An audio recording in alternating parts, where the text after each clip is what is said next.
Eclesiastes, capítulo 3, verso 1 e a parte A do verso 11.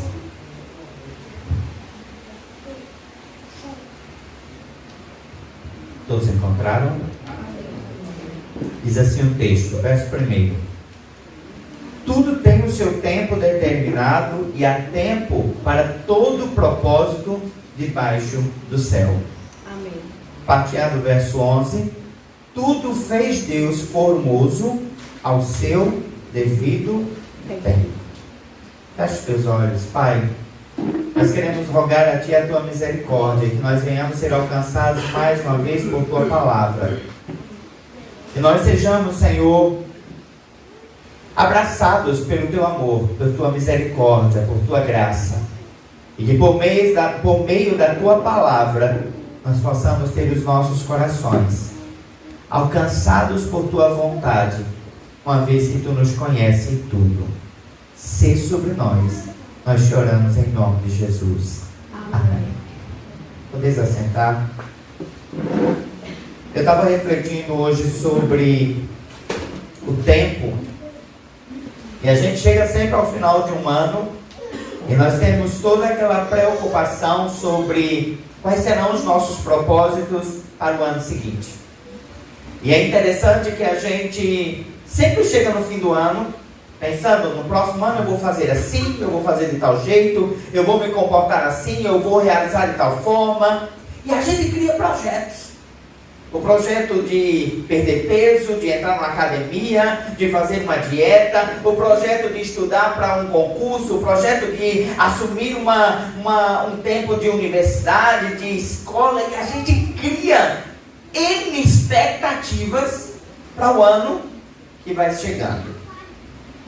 E a gente vê tantas mensagens que são apresentadas sobre essa condição de o que vamos nos preparar para o ano que se aproxima. E a gente muitas vezes chega esse ano, eu queria que findasse, que acabasse. Esse ano não foi fácil, esse ano não foi aquilo que eu esperava. E a gente cria N questões, seja para o que está findando, seja para o que vai começar. E quando o Senhor Ele nos leva aquilo que a Sua palavra de fato quer nos apresentar, Ele nos traz a condição de entendermos o tempo das coisas em nossas vidas. E a primeira coisa que o Senhor Ele nos faz, nos traz a refletir, é que todas as coisas têm tempo. E o tempo, ele não é um tempo idealizado por nós. O tempo, ele não é um tempo organizado por nossas expectativas. É um tempo que tem um controle. E um controle que não é nosso. Uma das coisas mais difíceis das nossas vidas é aguardarmos na expectativa do que vai acontecer. Nós temos uma natureza ansiosa. Nós temos um comportamento que queremos para agora, queremos para o imediato, queremos para o tempo agora, para as coisas agora. Nós queremos sempre naquele momento. Domingo pela manhã nós estávamos aqui na escola bíblica e Daniel estava ministrando sobre Jeremias. Lá no final, nos momentos já das conclusões de tudo aquilo que havia vivenciado o profeta. E diante de tudo aquilo, a gente vê um momento em que o povo chega para Jeremias e questiona: olha, apresenta a Deus as nossas necessidades e nos comprometemos a executar o que o Senhor disser. Jeremias diz: vou levar as petições a Deus. Mas entre Jeremias levar a petição a Deus, até retornar com a resposta do Senhor, o coração daqueles homens já mudaram. As expectativas já eram outras. Os comprometimentos já eram diferenciados.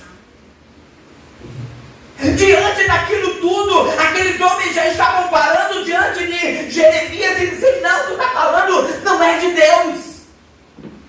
Vamos fazer o que nós queremos.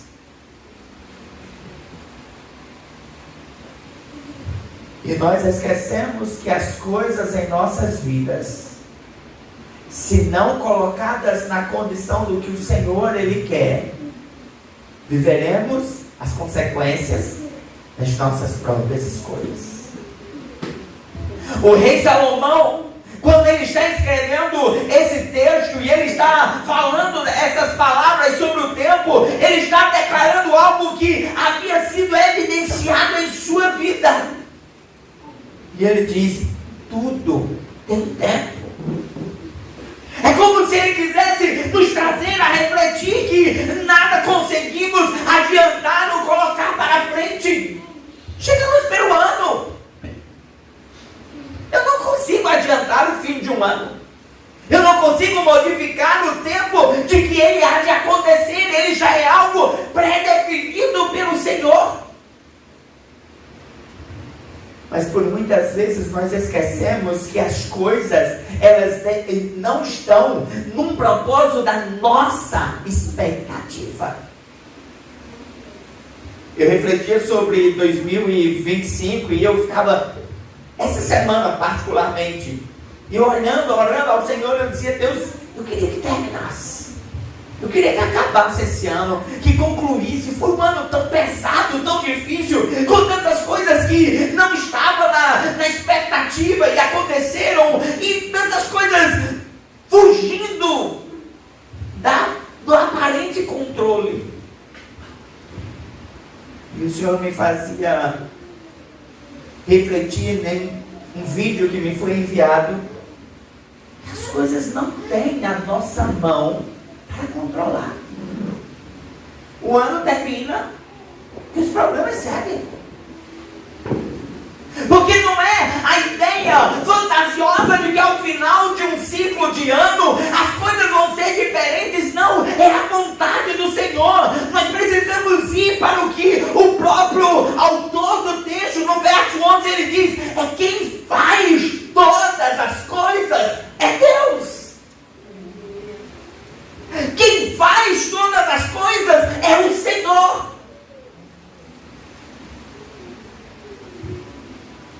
Os versos anteriores diz que há tempo de chorar, há tempo de sorrir, há tempo de plantar, há tempo de colher o que se plantou, há tempo de abraçar e há tempo também de se afastar de abraçar. Ele começa a fazer essa colocação de contrariedade nos tempos, de coisas boas, coisas não boas, mas ele chega no verso 11 e diz: mas tudo fez Deus. Tudo. E às vezes a gente parece pensar que Deus só faz permitir a nós as coisas boas. É como se Deus perdesse o controle das coisas quando elas não estão agradáveis aos nossos olhos. Mas o que o Senhor nos faz refletir ao final desse ano é que Ele tem o controle de tudo em nossas vidas. Quando derramamos lágrimas, o Senhor está no controle. Quando nós estamos vivendo a contrariedade do meio em que estamos, Deus está no controle. Quando as coisas estão saindo daquilo que tínhamos por expectativas, Deus também tem o controle. É entender que tudo Deus faz. Tudo. Tudo Deus faz. Nosso irmão Edgilson falava sobre o ano que vem, que vai ter uma cirurgia para o seu filho. E o que a gente consegue controlar de tudo isso? Mas uma coisa o Senhor nos faz entender: que se nós confiarmos no Senhor, e se nós depositarmos as nossas expectativas no Senhor, ainda o dia difícil, Ele estará controlando. Amém. Porque Ele faz tudo. Por mais estranho que pareça, você está chegando ao final de um ano e talvez esteja ali vivendo tantas contrariedades e parece que você está... Deus está no controle. Deus, Ele é quem está fazendo todas as coisas, pois Ele é o autor das nossas vidas. Ele é aquele que cria e que determina todos os passos das nossas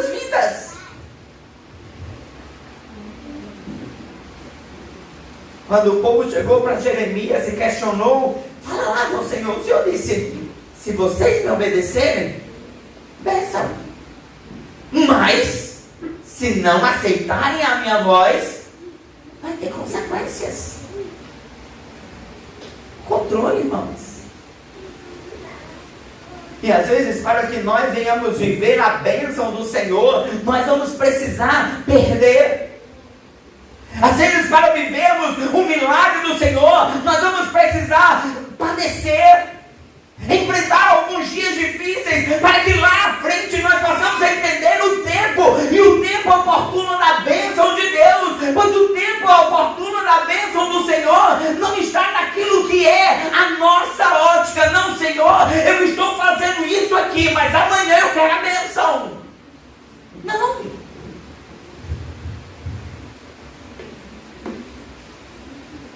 Deus, Ele está fazendo todas as coisas, mas Ele faz conforme está no controle de suas mãos. Tudo fez Deus. Tudo. Irmãos, quando a palavra do Senhor diz tudo, Ele está dizendo exatamente o que a palavra significa. Tudo.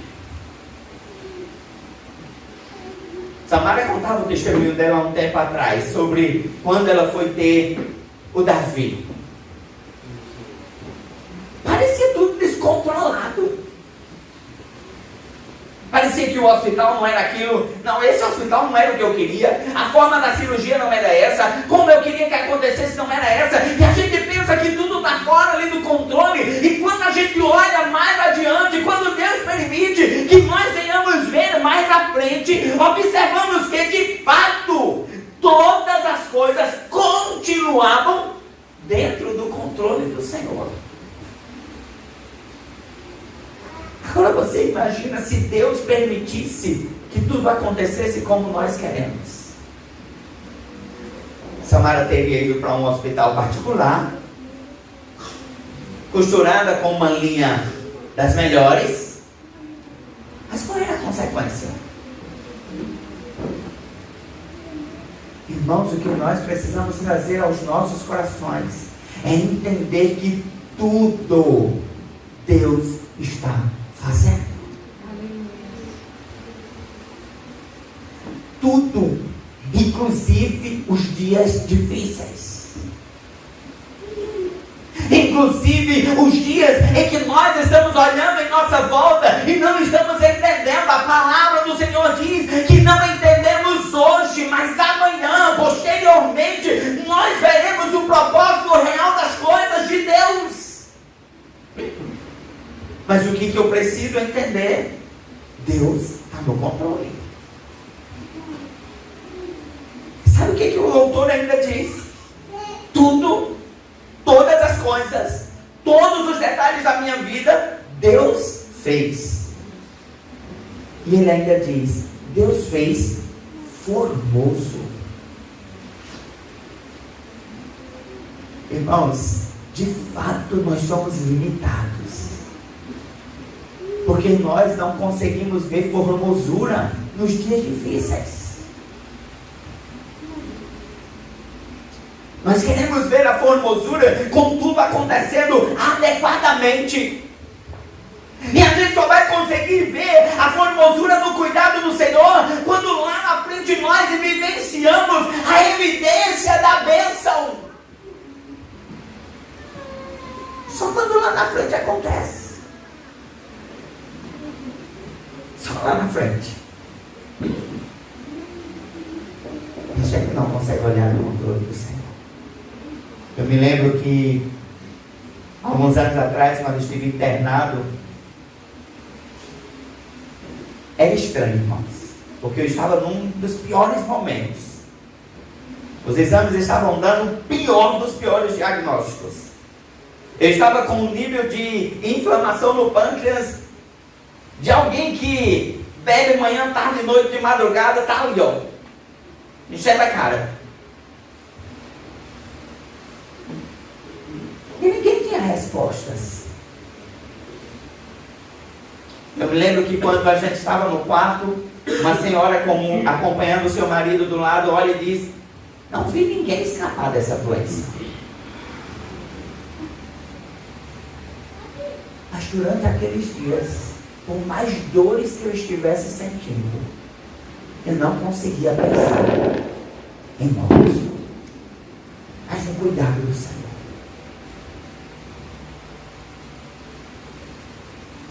Nós precisamos entender que mesmo nos dias difíceis, Ele não nos desamparou.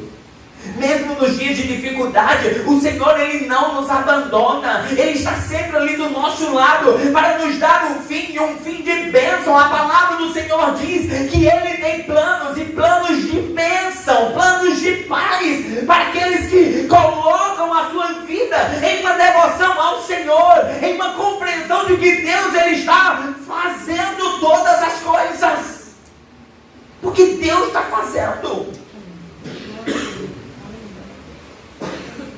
Ainda que tenha que passar pela cirurgia, ainda que tenha que passar pela falta, ainda que tenha que passar pela condição de um mau diagnóstico, ainda que tenha que vivenciar as coisas difíceis, precisamos olhar para o alto e dizer: eu olho para o Senhor, eu elevo os meus olhos a Ele, pois é dele que vem socorro. É do Senhor. E parar e dizer: Senhor, Tu estás fazendo. E eu sei que o Senhor está fazendo, aquilo que o Senhor está fazendo é formoso.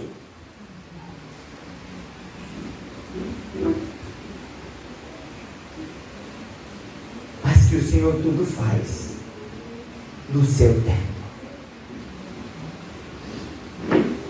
Não é no nosso tempo. Não é no nosso tempo.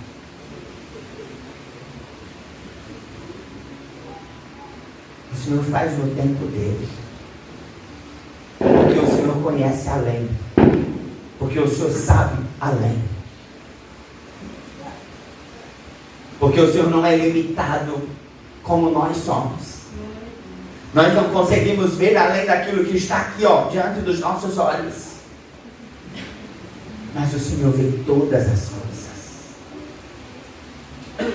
E Salomão só veio aprender isso duras penas, porque em tudo ele estava fazendo, mas fazendo dentro do seu propósito.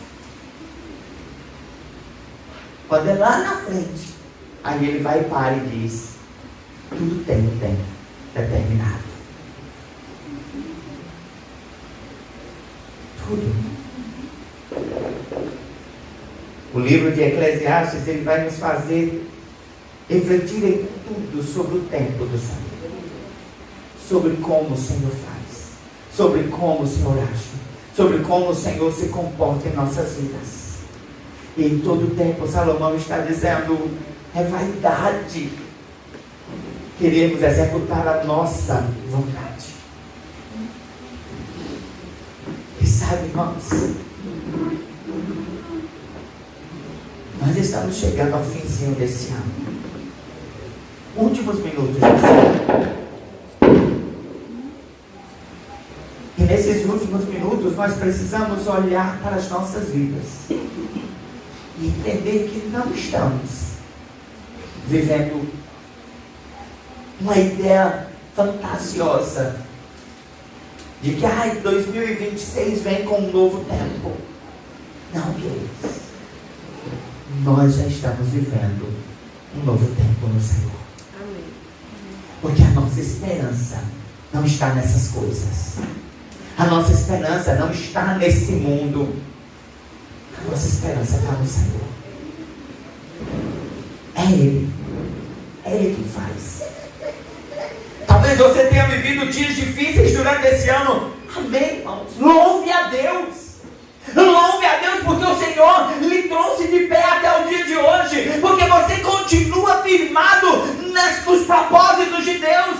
Isso é que deve ser a nossa esperança. O Senhor está fazendo tudo. Tudo. Nos dias difíceis, Senhor, me ajuda. Eu sei que o Senhor está trabalhando. E nos dias bons, o Senhor tem feito. O Senhor tem cumprido. O Senhor tem executado a sua vontade sobre nós. Há um tempo. Tudo tem o seu tempo determinado. E há tempo para todo propósito debaixo do céu. Há um tempo. Não espere que 1º de janeiro será um novo tempo. Não. Talvez o Senhor lhe permita viver a bênção do Senhor nos últimos minutos desse ano. Ou Deus decida no dia 1º, está um projeto aqui, ó, cumprir. Ou talvez você passe mais um ano. 1 ano. 2. A mulher do fluxo do sangue esperou quanto tempo? 12 anos. Aquele homem lá no poço, esperando pelo milagre, esperou quantos anos? 38 anos. Mas teve um tempo. Eu refleti esses dias sobre aquele texto da mulher encurvada. E quanto tempo aquela mulher esperou? Mas a palavra do Senhor disse: quando ele a viu, quando Jesus a viu, ele decidiu curá-la. Ela não pediu, ele decidiu. Era o tempo de Deus o fazer. E eu quero lhe convidar a se colocar de pé nesse momento. E acho que uma das coisas que mais nós podemos declarar ao nosso Deus, esses últimos minutinhos de ano, é que a bondade do Senhor esteve conosco em todo o tempo.